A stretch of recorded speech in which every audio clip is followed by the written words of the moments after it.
ఏర్పాటు చేసిన video conference లో అటవీ దేవాలయ ధర్మాదాయ శాఖ మంత్రి కొండా సురేఖ పాల్గొని పలు సూచనలు చేశారు. ఈ సందర్భంగా ఎమ్మెల్యే నాగరాజు మాట్లాడుతూ జిల్లా ఉన్నతాధికారులు, ఎండోమెంట్ అధికారులు, ప్రజాప్రతినిధులు సమిష్టిగా పనిచేసి జాతరకు వచ్చే భక్తులకు ఇబ్బందులు కలగకుండా సంతృప్తి కలిగేలా శాశ్వత ఏర్పాటు చేయాలని సూచించారు. ఈ సమీక్ష సమావేశంలో వరంగల్ కూడా చైర్మన్ మింగాల వెంకటరామరెడ్డి, నగర మేయర్ గుండు సుధారాణి, టెస్కాప్ చైర్మన్ మార్నేని రవీంద్రరావు, జిల్లా collector P Praveen, greater Warangal municipal corporation commissioner Ashwini Tanaji Wakade తదితరులు పాల్గొన్నారు.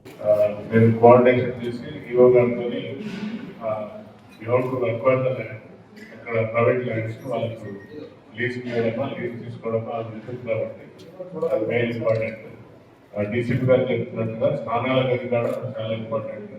ఎట్టి పరిస్థితులలో మొన్న న్యూస్ చూస్తాం, అమ్మాయిల హాస్టల్లో వెరీ బ్యాడ్ టాక్సిక్ సిచ్యువేషన్. కాబట్టి ఎట్టి పరిస్థితుల్లో కూడా ఎక్కడ కూడా కాంప్రమైజ్ కాకుండా స్నానాల గది ఎవరు చూస్తే కూడా రెస్పాన్సిబుల్ ఫర్ దట్ ఓనర్షిప్ చేయండి.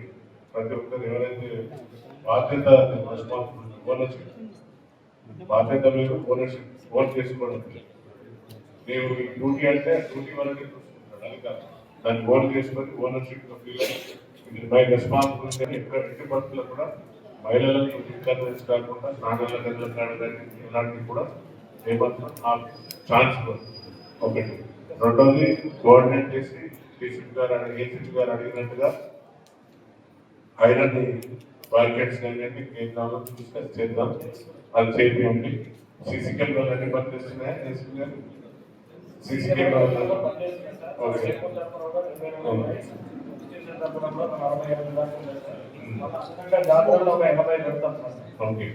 సో ప్లీజ్ అది మనం బయట నుండి కిరాయి తీసుకుంటాము, తీసుకొని పెట్టండి. ఒక కెమెరా ఈక్వల్ ఎంతో 100 మంది పోలీసులకు ఈక్వల్ కాబట్టి నారాయణ గారికి, అదే కలెక్టర్ గారికి, కమిషనర్ గారికి, మేయర్ గారికి, జనరల్ కమిషనర్ గారికి, డీసీపీ గారికి నేను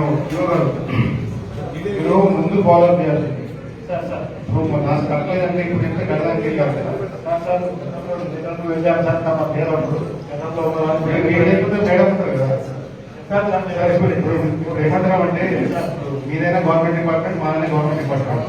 మీరు ఇక్కడ బడ్జెట్ మిగిల్చుకోవాలి, ఎవరికి అవార్డు వచ్చేది ఏమి లేదు.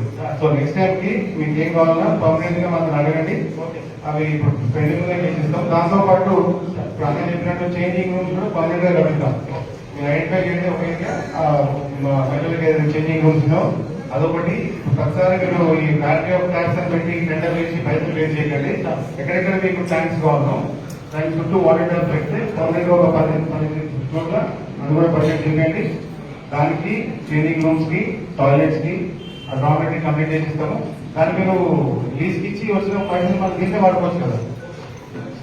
ఇప్పుడు దానికి అది తప్పకుండా చేస్తాం. ఇప్పుడు ఎమ్మెల్యే గారికి రిక్వెస్ట్ చేసి ఏమంటారంటే అక్కడ వరంగల్లో చాలా హాస్పిటల్స్ ఉన్నాయి. వాళ్ళు ప్రైవేట్లోకి వెళ్తే వాళ్ళు కూడా చూసుకొని ఇక్కడ సర్వీస్ చేస్తారు కదా. మెడికల్ కానీ, ఇప్పుడు రోహిణి కానీ, ఎన్ఎస్ఆర్ అప్పలో కానీ వాళ్ళు వెళ్తే వాళ్ళు కూడా కౌంటర్స్ పెడితే ఫ్రీ సర్వీస్ చేస్తారు. మొత్తం ప్రజలు మనమే పడకుండా, అంటే వాళ్ళు ఇంత వాళ్ళందరూ భక్తులే కదా.